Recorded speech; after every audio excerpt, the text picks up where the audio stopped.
You're watching Let's Chat.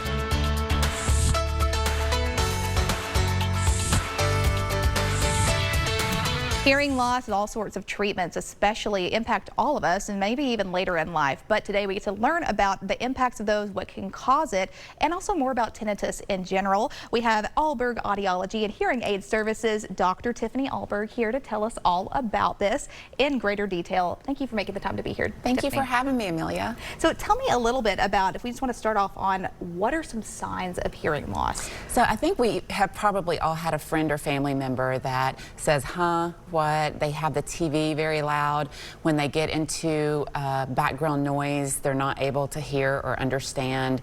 They will actually blame it on other people and say, why do you mumble? Sure. All the kids mumble nowadays. And I'm not saying that they don't, but you know, but whenever that is, everybody is mumbling. You know, those are some of the most obvious signs that we see whenever someone is suffering from hearing loss.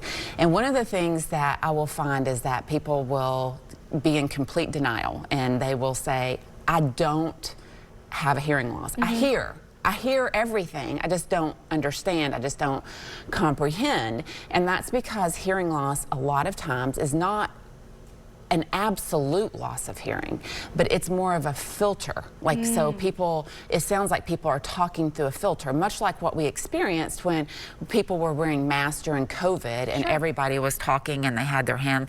And so there are certain frequencies that are not able to be heard by someone with hearing loss. So for example, some of the consonant sounds like your S's and your CH's and your T's and your K's that have a little bit of a softer sound don't make it to that person's ears, but more of the sounds like your vowels, something you put your hand on your throat and you can feel, like O, A, E, ah, those sounds are able to be understood. So it's essentially like you're playing Wheel of Fortune all day long and you're filling in these blanks. You're like, can I buy a vowel, please? But it's truly, I mean, that is such a big thing, and this is something that I know we might want to chalk off to maybe older audiences or older adults or something like that, like you making fun of your grandparents, like, you don't understand what I'm saying. But it truly is a thing that can affect all of us. And so is this something that, what sort of demographic do you lean towards? Do you have children, older adults? What does it look like for you? It's all, you know, in our clinic, we do see children, but the majority of the people that we do see are adults. But it is a much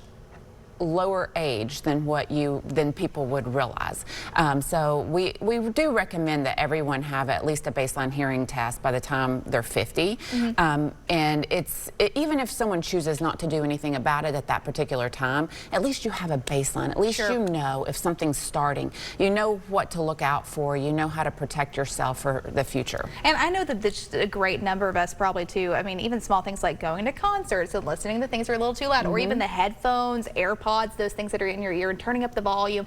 Over time, I'm sure that does some wear and tear on your body and probably can affect your hearing. Tell me how, you know, you really are treating people of all different illnesses, all sorts of different diagnoses. It amazes me how stubborn people can be about wearing hearing protection, and I don't know why that is the case, but if they knew what other people were experiencing later on, they would absolutely wear that hearing protection at a concert, while they were mowing the yard, while they were using their leaf blowers, because those temporary threshold shifts, and we were talking about tinnitus earlier, and tinnitus is like it's a ringing that people experience in the ears, and more often than not, it is caused by a certain amount of hearing loss that is occurring in those higher frequencies, where it, or any frequency, and it can take on the frequency that that person has that loss in. But every time that you have a temporary threshold shift and experience that tinnitus, you have auditory damage that is irreversible to some extent. That really is crazy, and that is something you're saying it's irreversible. It's not like you can just say, oh, I'm going to get this ear back. I'm going to, you know, it's like you really have to be careful with them, and it's such a big thing. So